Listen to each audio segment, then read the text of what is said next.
Shalom anak muda yang dikasihi Tuhan. Senang sekali malam hari ini bisa kembali menyapa teman-teman semua lewat ibadah live streaming Komisi Pemuda Tambora. Dan saya yakin dan percaya dimanapun teman-teman berada saat ini, teman-teman semua berada dalam keadaan yang sehat, amin. Kita bersyukur malam hari ini kita boleh kembali datang bersekutu di dalam ibadah Komisi Pemuda. Saya mengajak teman-teman semua, kita mau mempersiapkan hati kita mau tenangkan hati dan pikiran kita mau masuk dalam saat teduh. Biarlah kita sungguh-sungguh membawa hati yang tertuju pada Tuhan. Hati yang rindu untuk mencari Tuhan. Hati yang rindu untuk datang menyembah Tuhan. Dan biarlah Tuhan boleh melihat hati itu ada pada setiap kita saat ini.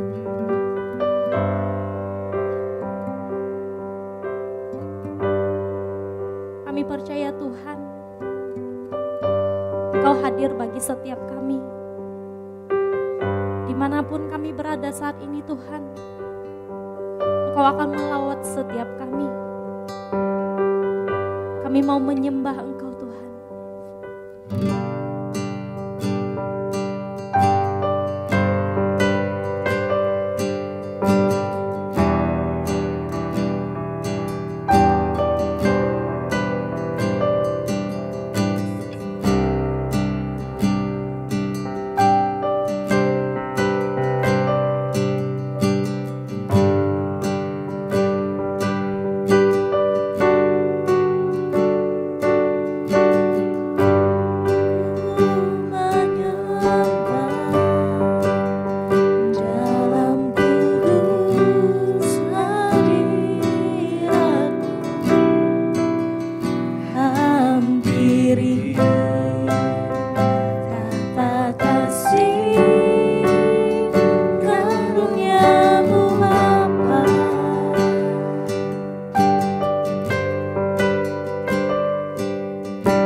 kemenangan terjadi di sini. Segenap jiwaku memujimu, sungguh besar Kau Yesusku. Segenap hatiku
melawat setiap kami.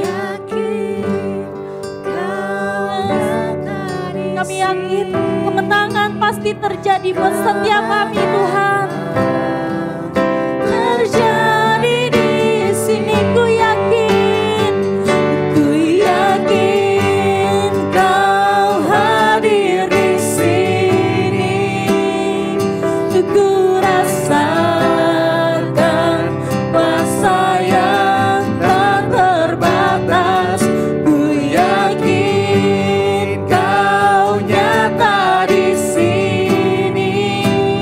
Kemenangan terjadi di sini. Kami yakin ada kesembuhan buat kami. Terjadi di sini kelepasan.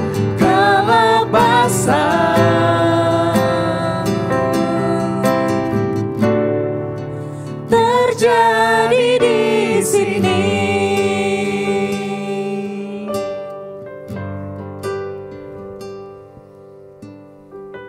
Seperti pujian yang kami naikkan di hadapan-Mu, Tuhan, bahwa kami benar-benar yakin Kau hadir buat setiap kami, Tuhan. Dimanapun kami berada, apapun yang sedang kami alami hari-hari ini, Tuhan, Kau selalu ada buat kami. Sebab Kau Bapa yang setia, Bapa yang gak akan pernah tinggalkan kami, Bapa yang akan selalu berjalan dengan setiap kami, Tuhan. Kami bersyukur kami punya Bapa seperti Engkau, Bapa yang sungguh baik, yang sangat baik, yang teramat baik bagi hidup kami. Terima kasih Tuhan Yesus. Dan biarlah malam hari ini ketika kami datang membawa hati kami, membawa sembah kami buat Engkau, biarlah itu yang terbaik yang bisa kami berikan buat Engkau ya Bapa. Terima kasih Tuhan. Kami rindu Tuhan Kau lawat ibadah Komisi Pemuda dari awal, pertengahan hingga akhirnya Tuhan. Lawat setiap kami ya Bapa. Terima kasih Tuhan Yesus. Doa kami dalam nama Tuhan Yesus kami berdoa. Amin. Sekali lagi saya mau menyapa teman-teman yang ada di rumah, ada dimanapun. Shalom. Shalom. Kita mau sama-sama datang membawa pujian kita buat Tuhan. Amin. Pujian terbaik kita berikan buat Tuhan kita. Gloria.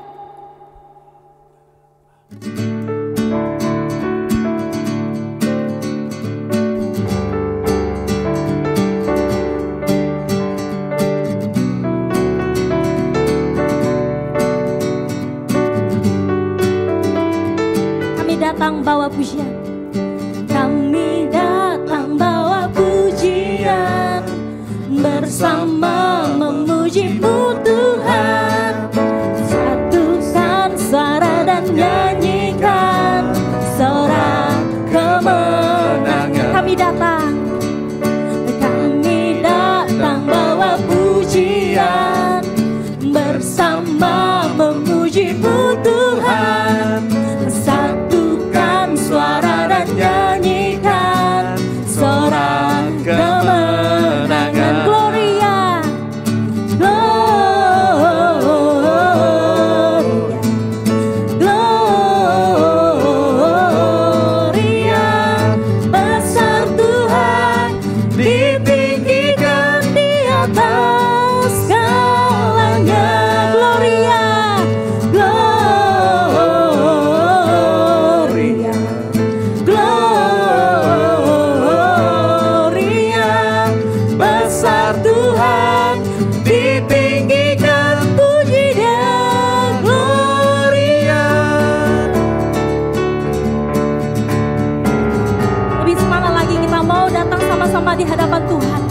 bawakan pujian terbaik buat Tuhan kita, amin.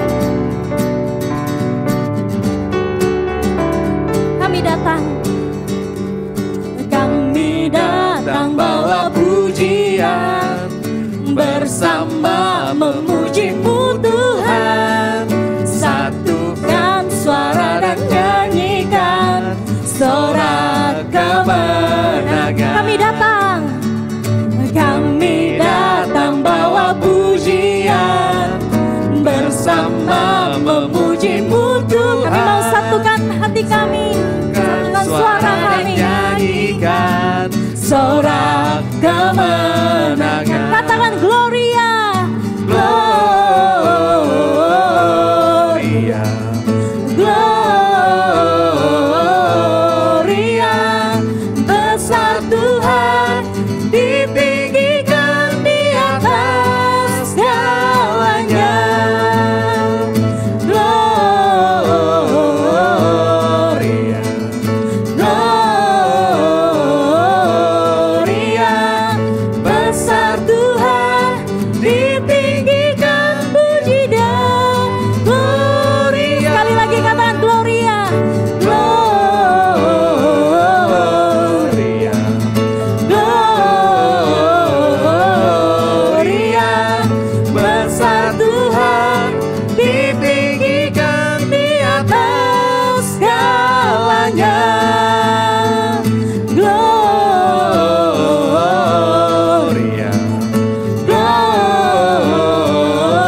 Gloria. Besar Tuhan, ditinggikan puji dan gloria. Haleluya, berikan tepuk tangan terbaik buat Tuhan kita, Tuhan Yesus Kristus, yang layak terima segala pujian, hormat dan kemuliaan dari kita. Amin. Saya mempersilakan teman-teman untuk boleh duduk.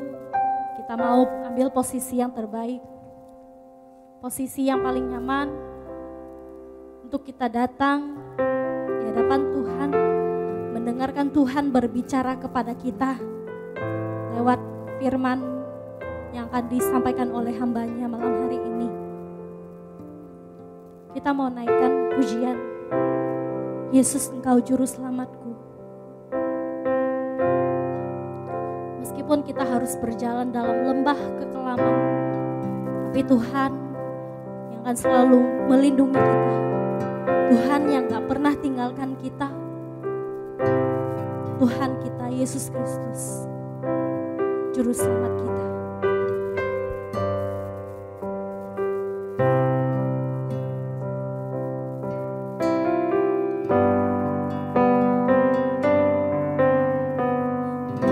Aku harus berjalan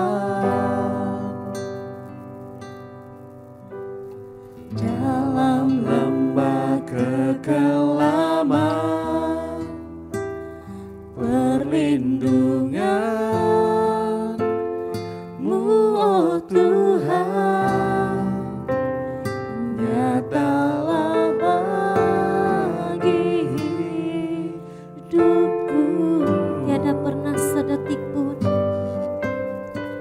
tiada pernah sedetik pun, tiada pernah Kau tinggalkan, tiada pernah Kau tinggalkan. Sungguh mulia dan sempurna, hanya Kau layak disembah. Yesus Engkau, Yesus Engkau Juru Selamatku. Dalam janji-Mu kemenanganku,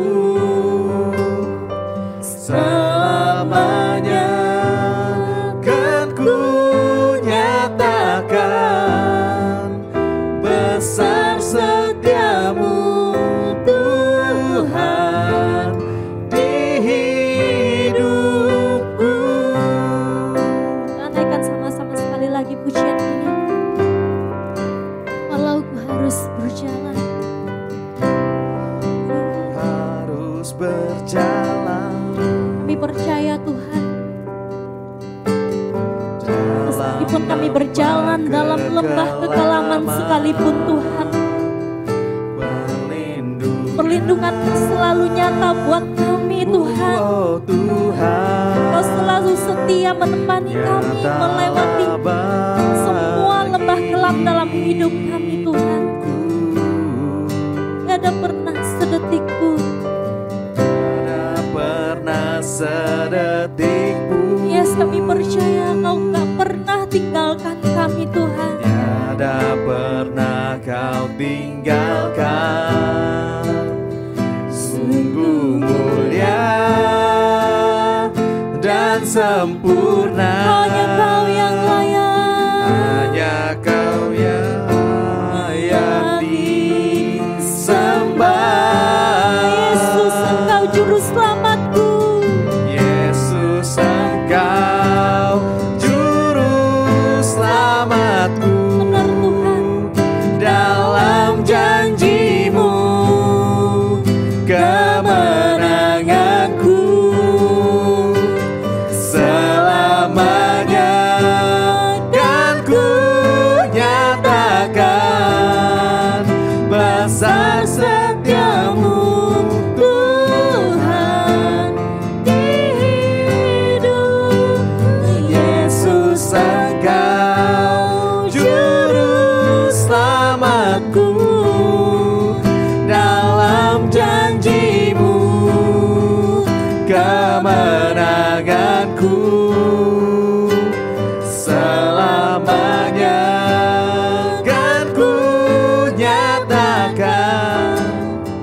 Besar setiamu Tuhan, besar setiamu, besar setiamu sungguh besar setiamu Tuhan.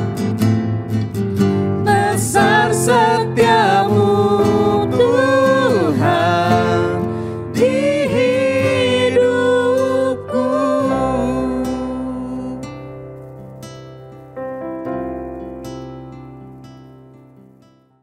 Shalom semuanya, teman-teman, senang sekali hari ini bisa sekali lagi kita bersama-sama untuk bersekutu bersama secara online di Komisi Pemuda GKJ Tambora. Juga kita hari ini mau mendengarkan sekali lagi kebenaran firman Tuhan. Sebelum itu kita mau berdoa sebelum kita mendengarkan kebenaran firman-Nya. Tuhan, hari ini kami menyerahkan setiap diri kami ke dalam tangan Tuhan yang akan mendengarkan kebenaran firman-Mu. Kiranya Tuhan urapi kami dengan kuasa Roh-Mu, sehingga kami boleh memahami firman-Mu dan kami boleh melakukan firman-Mu di dalam kehidupan kami setiap hari. Tolong kami dan mampukan kami Tuhan, untuk semakin serupa dengan Tuhan di dalam hidup ini. Terima kasih, hanya di dalam nama Tuhan Yesus kami sudah berdoa. Amin. Tema yang diberikan kepada saya hari ini yaitu self-control, ya. Atau kalau diterjemahkan ke bahasa Indonesia adalah penguasaan diri atau pengendalian diri. Beberapa ayat Alkitab yang akan saya bacakan bagi teman-teman semua, ya, saya ambil dari Amsal 25 ayat 28 yang dicatat demikian. Amsal 25 ayat 28. Orang yang tidak dapat mengendalikan diri adalah seperti kota yang roboh temboknya. Ya. Lalu lanjut lagi satu ayat lagi dari Amsal 16 ayat 32. Di sana dikatakan orang yang sabar melebihi seorang pahlawan. Orang yang menguasai dirinya melebihi orang yang merebut kota. Nah teman-teman, kalau kita membahas tema soal self-control, seberapa penting sih self-control itu atau penguasaan diri itu di dalam hidup manusia? Sedikit penting, lumayan penting, atau sangat penting? Ya, tentu teman-teman akan beragam menjawabnya. Tetapi untuk menjawab pertanyaan ini mungkin saya akan mencoba mengajak teman-teman untuk membayangkan satu kondisi seperti ini. Ya. Apa yang terjadi pada diri manusia kalau manusia itu diberikan waktu satu hari penuh, di mana manusia tidak lagi terikat pada aturan-aturan dan hukum. Manusia boleh berbuat apapun juga. Semaunya, bebas. Tidak ada hukum yang mengikat, tidak ada aturan yang mengikat. Nah, apa yang terjadi? Nah, teman-teman, kondisi seperti ini pernah digambarkan secara fiksi oleh satu film berjudul The Purge. Bener nggak bacanya The Purge? Nah, dikisahkan secara fiksi negara Amerika di tahun 2022, di mana ya di sana dikisahkan jumlah penduduk Amerika itu sudah terlampau banyak, teman-teman, sangat banyak. Ya. Lalu pemerintah di Amerika memberikan penduduk di Amerika itu 1 hari, 1 hari penuh, di mana mereka bebas melakukan apapun. Tidak ada polisi yang menjaga, tidak ada aturan yang mengikat mereka. Hari itu disebut dengan hari pembersihan. Nah, bisa membayangkan apa yang terjadi di hari pembersihan itu, teman-teman? Orang bebas melakukan apapun yang selama ini ditahan-tahan. Bebas melakukan apapun keinginan hatinya. Dan yang terjadi adalah mereka ngebut-ngebutan di jalan, mereka merampok, mereka merusak fasilitas umum, mereka membalaskan dendam pada orang yang pernah menyakiti mereka, bahkan tidak segan-segan membunuh orang itu. Kita lihat satu kondisi yang sangat mengerikan, teman-teman. Kalau dunia ini dipenuhi oleh orang-orang yang tidak mempunyai penguasaan diri. Kita membayangkan dunia tanpa penguasaan diri adalah dunia yang sangat mengerikan dan dunia yang sangat tidak layak untuk ditinggali. Seberapa penting jadi pengendalian diri? Tentu sangat penting jawabannya. Saya ambil contoh di dalam hidup kita sehari-hari dalam hal makan misalnya, orang yang mengendalikan diri dia akan makan secukupnya. Dia akan makan makanan yang bergizi tinggi. Sedangkan orang yang tidak mengendalikan diri sebaliknya, dia makan jeroan, dia makan minyak-minyak, makan apalagi makan goreng-gorengan, kemudian dia sadar gitu ya. Ketika dia makan banyak yang tidak bergizi karena tidak mengendalikan diri, gula darah naik, kolesterol naik, sakit jantung, akhirnya menyesal. Gagal menguasai diri ketika makan menyebabkan penyakit. Nah, bisa contoh lain misalnya secara sosial, teman-teman. Orang yang secara sosial tidak dapat mengendalikan diri, dia bakal berhadapan dengan hukum yang sudah diatur oleh pemerintah. Saya ambil contoh satu kali, ini kisah nyata, teman-teman, ada anak muda, yang satu kali dia tidak tahan, tidak bisa mengendalikan dirinya, dia melihat rumah tetangganya kosong. Lalu dia mengendap-endap ke rumah tetangga itu, dia melompat pagar ke tempat tetangganya, lalu dia melihat ada handphone di sana. Karena tidak ada orang, handphone itu diambil. Tahu apa yang terjadi selanjutnya? Ada nenek-nenek. Nenek-nenek itu tiba-tiba lewat. Nah, pemuda ini sayangnya tidak dapat juga mengendalikan hawa nafsu seksualnya, teman-teman. Sehingga mohon maaf pemuda ini memperkosa nenek-nenek itu. Bisa bayangkan ya. Ketika seseorang gagal mengendalikan hawa nafsu seksualnya, nenek-nenek pun bisa diperkosa, teman-teman. Akhirnya pemuda ini harus berhadapan dengan hukum penjara 20 tahun. Ini kan sangat mengerikan sekali. Lalu sambil contoh misalnya dalam hal belanja, ini hal yang sepele sekali. Kita mungkin setiap hari berbelanja, Anda berbelanja untuk kebutuhan setiap hari. Nah, tetapi ada orang yang misalnya dia nggak bisa mengendalikan hawa nafsu keinginannya untuk belanja. Sehingga dia membeli barang yang tidak diperlukan, dia beli. Begitu dia lihat barangnya begitu banyak dan semua tidak terpakai, menyesal gitu ya. Akhirnya tidak terpakai dibuang. Padahal uangnya bisa ditabung tuh ya, tidak kaya-kaya ya, karena tidak bisa mengendalikan diri. Nah, ini contoh yang terakhir diambil dari kisah nyata saya, teman-teman gitu ya. Jadi ini bukan contoh yang baik. Ya. Nah, teman-teman, Alkitab mengajarkan bahwa orang Kristen harus punya self-control. Harus punya pengendalian diri. Penulis kitab Amsal mengatakan bahwa orang yang sabar melebihi seorang pahlawan. Orang yang menguasai dirinya melebihi orang yang merebut kota. Orang yang sabar seperti seorang pahlawan. Yang kuat. Pahlawan yang membela yang lemah.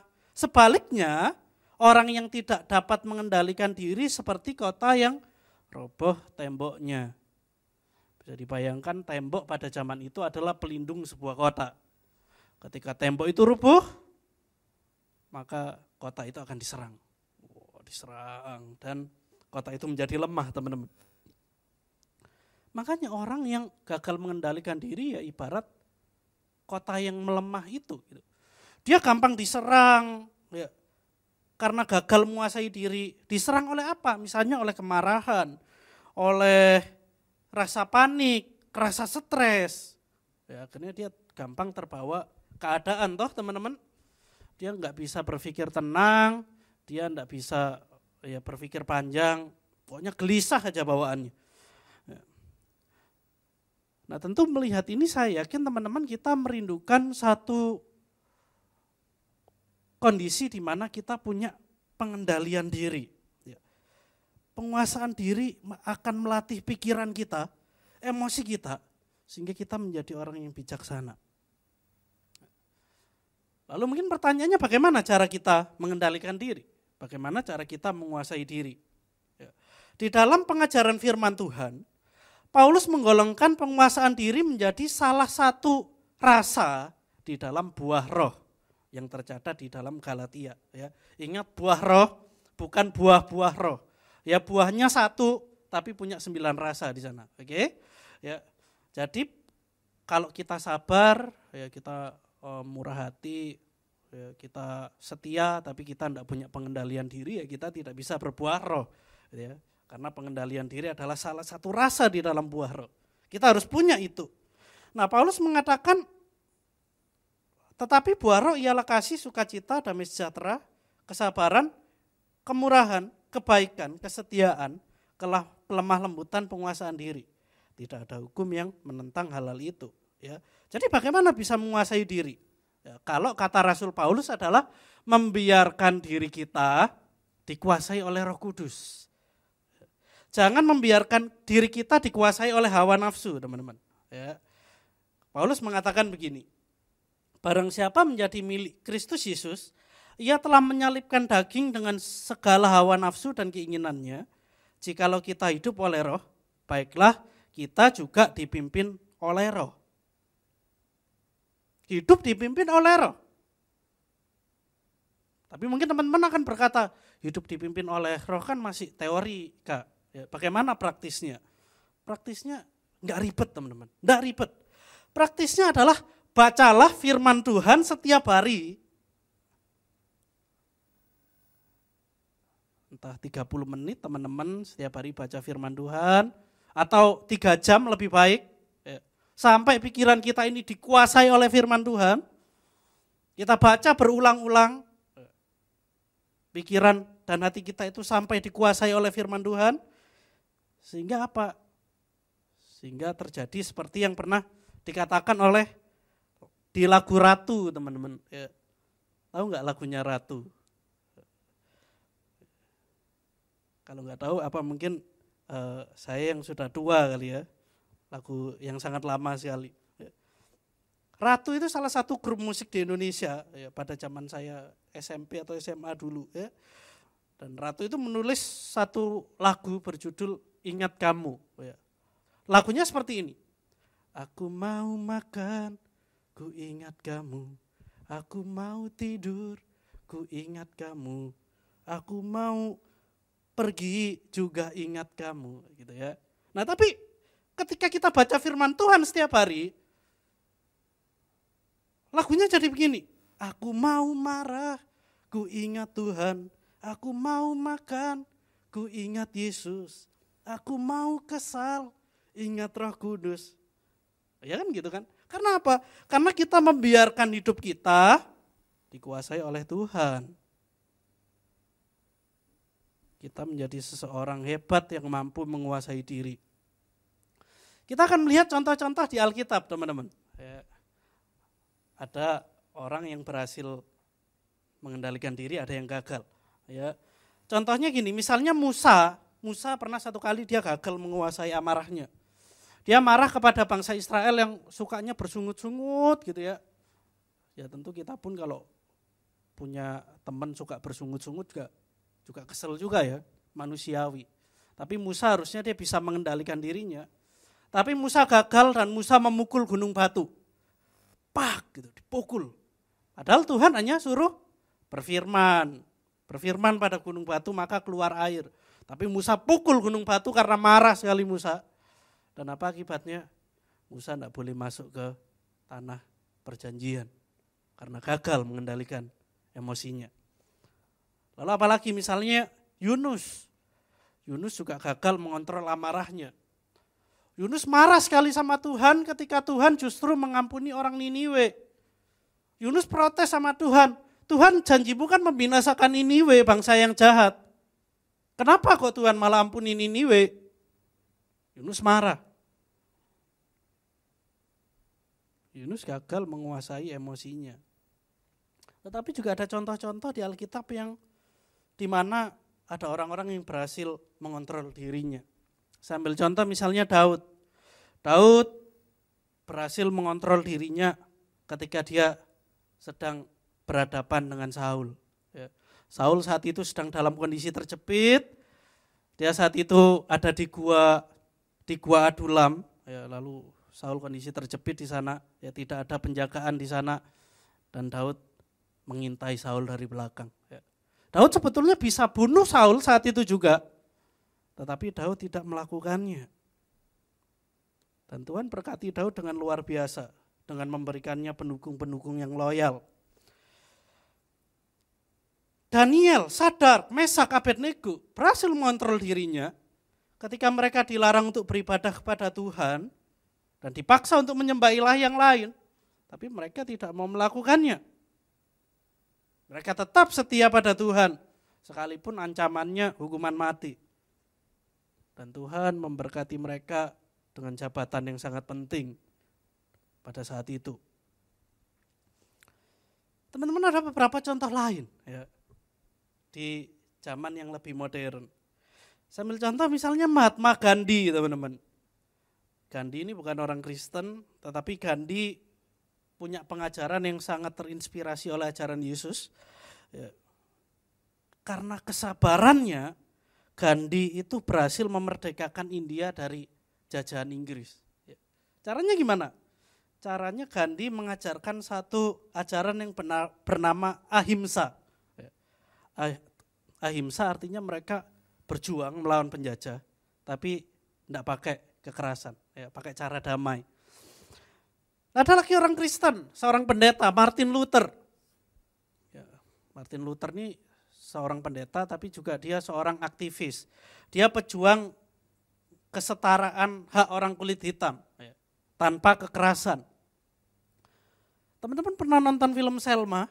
Ya, kalau belum silakan ditonton film Selma, judulnya SELMA. Ya. Selma ini adalah nama kota kecil di negara bagian Alabama, Amerika Serikat. Ya. Di mana saat itu sebagian Amerika Serikat sudah mulai menerima perbedaan.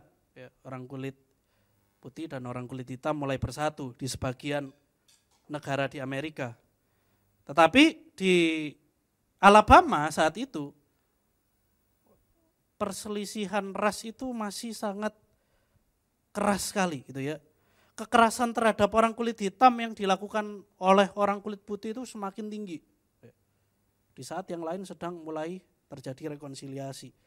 Sehingga Martin Luther King saat itu harus ke sana ya, untuk memperjuangkan kesetaraan hak. Dan apa yang diajarkan oleh Martin Luther? Martin Luther mengajarkan perjuangkan hakmu, tapi dengan cara damai, tidak usah pakai cara kekerasan. Jadi gini, Martin Luther mengumpulkan orang kulit hitam ya, di Selma. Apa yang dilakukan oleh mereka? Mereka berdemo di depan gedung pemerintah Alabama, gitu ya. Mereka berdemo, ya, pelan-pelan mereka berdemo maju mendekati gedung pemerintah. Nah tapi kan ada polisi yang berjaga tuh di sana. Ya. Polisi yang juga benci juga sama orang kulit hitam gitu kan. Berjaga polisi ini, lalu polisi ini begitu para demonstran mendekat dipukuli sama polisi. Buak. Bengkak-bengkak semua, luka-luka semua. Yang depan itu ditarik teman-teman ke belakang, lalu di barisan kedua yang maju. Wah ya. Apa yang terjadi? Dipukuli juga, buak. Ya. Ditarik lagi ke belakang barisan kedua, barisan ketiga maju gitu ya. Begitu terus sampai semua bonyok-bonyok. Ya. Apa yang terjadi? Suruh maju lagi gitu kan. Karena begini ya. Ketika itu terjadi, ya, memang mereka tidak melawan dengan kekerasan, mereka dipukuli. Itu terjadi supaya apa? Media itu meliput di sana. Ya. Media itu meliput di sana, ya. Lalu masuk ke berita dan berita itu tersebar di seluruh penjuru Amerika. Nah, pemerintah Alabama diprotes sama orang-orang yang mendukung untuk kesetaraan hak itu. Ya. Dan menarik sekali kalau teman-teman nonton filmnya, yang mendukung itu ada orang-orang kulit putih juga, ya. Pendeta ya, yang mendukung Martin Luther, ya. Bahkan ada ustadz juga mendukung perjuangan Martin Luther, keren sekali. Ya. Dan hasilnya ya kita bisa lihat ya, beberapa waktu lalu Obama bisa jadi presiden. Ya. Karena apa? Karena perjuangan yang dipenuhi dengan penguasaan diri, ya, dipenuhi dengan kesabaran. Teman-teman, teladan paling baik tentu bisa kita lihat di dalam Yesus sendiri. Yesus ketika berpuasa, ya 3 kali dicobai oleh iblis. Yang pertama iblis mencobai Yesus, ya, iblis berkata, kalau engkau lapar ubah batu ini menjadi roti. Ya, bisa bayangkan seorang berpuasa 40 hari 40 malam, bisa bayangkan bagaimana laparnya ya. Kita puasa 3 hari 3 malam aja udah lemes gitu ya. Tapi Yesus 40 hari 40 malam digoda oleh iblis, ubah batu menjadi roti. Bisa nggak Yesus melakukannya? Ya, tentu bisa kan, sangat bisa. Ya. Tetapi Yesus justru berkata, ya, manusia tidak hanya makan dari roti saja, tetapi juga dari firman Allah. Ya, Yesus tidak tergoda. Lalu yang kedua, Yesus digoda dengan popularitas. Ya.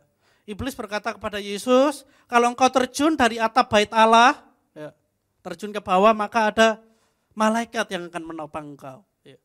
Apakah itu terjadi ketika Yesus terjun ke bawah? Ya terjadi. Ya. Bahkan mungkin yang terjadi saya bayangkan adalah orang-orang melihat peristiwa itu lalu orang-orang akan bertepuk tangan, wih luar biasa ya.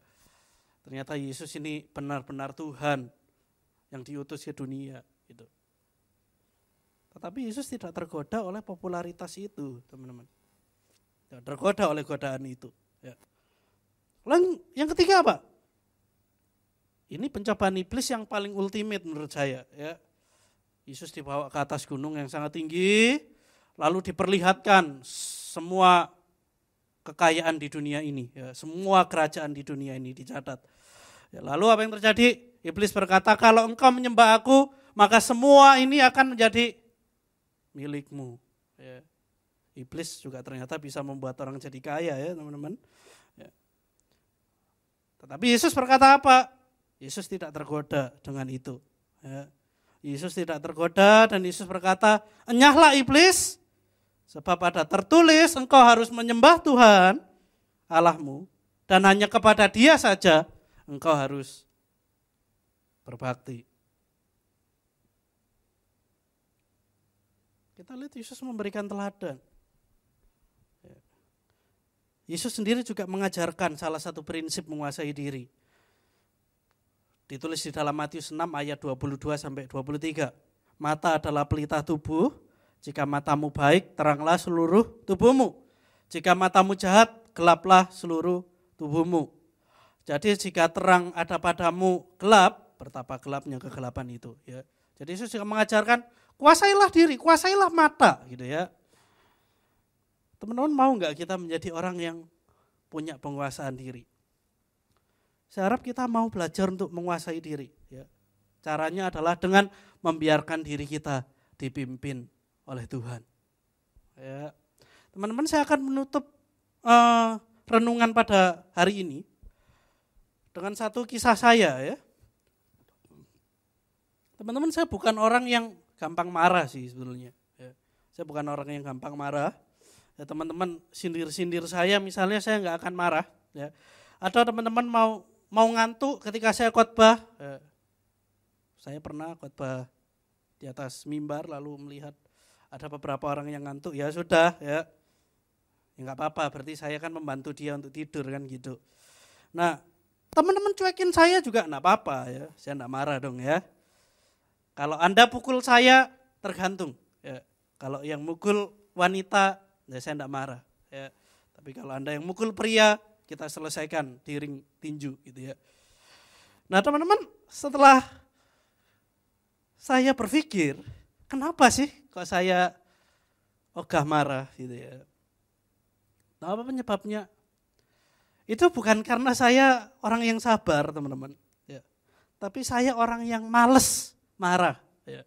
Beda ya orang yang sabar dengan orang yang males marah. Ya. Gini teman-teman, karena kalau saya udah marah sama orang itu, ya, tangan saya itu bisa gemeteran. Ya. Kalau udah marah sama orang, gemeteran. Lalu saya juga seharian bakal ndak mood makan. Gitu ya.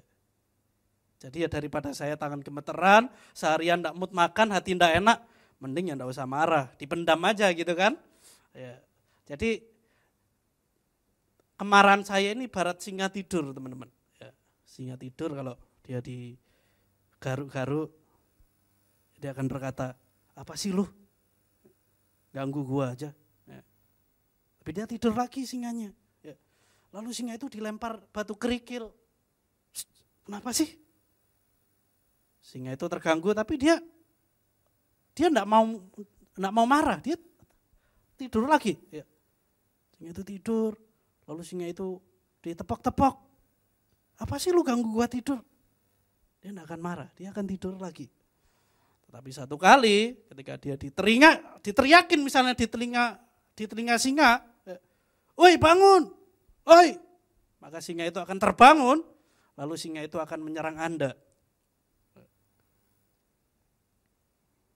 Semakin sering dia diusik, maka dia akan bangun. Dan kemarahannya bakal meledak teman-teman. Kemarahan itu muncul baru-baru ini ketika saya bangun pagi dengan bad mood. Ya mungkin kemarin hidup gak sejalan seperti yang kuinginkan teman-teman. Gitu ya. Udah gitu saya lagi mengurangi makan lagi. Gitu ya. Lagi berusaha untuk diet lagi. Makan sehari sekali. Jadi bisa bayangkan udah bangun karena kondisi kemarin tidak baik, bad mood, seharian gak makan, moodnya makin parah. Dan ketika mau makan jam 3 sore ya teman-teman, saya pesen GrabFood. Ya, ada promo, saya pesen. Dan begitu makanan itu datang, saya cukup marah teman-teman. Kenapa? Karena makanan itu, ya saya pesen ayam geprek. Ya, saya gak akan sebutkan restonya di mana. Ayam geprek itu nggak diplastikin gitu teman-teman. Ya. Jadi ketika nggak diplastikin itu sambal itu tumpah-tumpah gitu. Ya. Jadi cuma di kantong kain drivernya. Ya. Jadi sambal itu tumpah-tumpah di kantong kain drivernya. Saya melihat pemandangan itu saya nggak suka sekali teman-teman. Saya marah sekali. Ya. Tapi saya nggak marah sama supirnya, sama drivernya. Ya, saya tetap kasih bintang 5. Saya marah dengan restonya. Saya kasih resto itu bintang 1, tulisannya payah banget. Coba deh ya, kalau satu kali teman-teman. Jangan deh ya, jangan dicoba ya.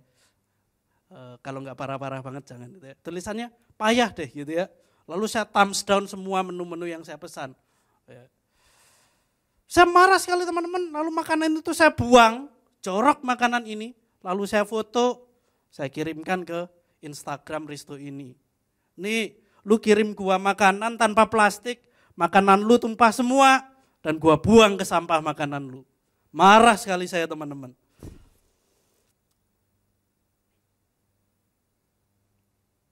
malam harinya saya sadar gitu ya. Kenapa kok saya sebegitu marah ya? Hanya karena sambal itu tumpah gitu. Saya merasa udah kelewatan kemarahan ini gitu ya. Ada makanan-makanan yang di-pack secara terpisah, ya, ada tempe yang saya pesan di-pack secara terpisah, ada terong goreng yang saya pesan di-pack secara terpisah. Ya. Kedua makanan ini aman-aman saja tapi ikut saya buang. Gitu. Kenapa saya buang? Ya. Harusnya kalau saya bisa mengendalikan marah, saya masih bisa makan tempe itu, ya. Masih bisa makan terong itu. Tapi kenapa saya marah? Ya. Lalu saya lihat restonya, bintangnya juga tidak berkurang, saya kasih bintang 1. Ya. Restonya tetap cuan, ya. Saya marah-marah nggak ada gunanya. Ya. Udah saya lapar, ya. Restonya cuan, rugi lagi saya, ya kan? Andaikan saya lebih bisa menguasai diri, ya, hal itu nggak akan terjadi. Kemenangan di tangan siapa? Di tangan restonya, bukan di tangan saya, teman-teman. Pengalaman sederhana ini membuat saya sedikit merenungkan diri. Bahwa pengendalian diri itu sangat penting. Belajar mengontrol emosi, belajar mengontrol amarah setiap saat, setiap waktu. Hal itu akan membuat kita menjadi orang yang sangat bijaksana. Semakin hari semakin bijaksana, teman-teman. Pengalaman-pengalaman yang terjadi di dalam diri saya membuat saya belajar untuk makin bijaksana. Dan saya yakin teman-teman mungkin banyak pengalaman-pengalaman yang sama. Dan teman-teman belajar untuk menjadi semakin bijaksana dengan mengendalikan diri. Teman-teman ingat, Yesus mengajarkan kita untuk mengendalikan diri. Kiranya kita mau taat kepada apa yang Tuhan ajarkan. Dan hal itu baik bagi kita, teman-teman. Amin. Mari kita berdoa. Tuhan, firman-Mu sudah disampaikan kepada setiap anak-anak-Mu di malam hari ini. Dan hamba-Mu berdoa supaya setiap anak-anak-Mu hari ini boleh belajar mengendalikan diri. Biarkan kami, Tuhan, selalu melalui setiap proses di dalam kehidupan kami, setiap kesulitan yang harus kami hadapi dengan tetap bergantung pada Tuhan. Sebab Tuhan yang akan menolong kami untuk kami boleh melalui semua proses itu dan kami menjadi orang yang semakin bijaksana. Terlebih dulu ajari kami untuk mencintai kebenaran firman-Mu setiap hari, kami boleh membacanya dan melakukannya di dalam hidup kami. Terima kasih Tuhan, hanya di dalam nama Tuhan Yesus kami sudah berdoa. Amin. Sekian, Tuhan memberkati kita. Oke, terima kasih kepada Kak Alfa yang sudah menyampaikan firman Tuhan buat kita semua malam hari ini. Kiranya firman Tuhan yang disampaikan oleh beliau boleh memberkati kita semua. Amin, teman-teman. Oke, kita akan menutup ibadah kita malam hari ini. Dan apapun yang terjadi, teman-teman tetap semangat, tetap setia beribadah kepada Tuhan, baik dalam komisi pemuda maupun ibadah umum. Oke, kita akan menerima berkat Tuhan yang akan dipimpin oleh Kak Alfa. Mari kita berdoa. Tuhan, terima kasih hari ini kami boleh bersama-sama bersekutu secara online. Kiranya apa yang kami lakukan boleh membuat kami semakin dekat dengan Tuhan, semakin mengenal Tuhan di dalam hidup kami. Tolong aktivitas kami selanjutnya supaya apa yang kami lakukan boleh mendatangkan berkat bagi orang lain. Dan tolong kami Tuhan, kami percaya tangan Tuhan yang akan melindungi kami. Terima kasih, hanya di dalam nama Tuhan Yesus kami sudah berdoa. Amin. Sampai jumpa di Sabtu depan.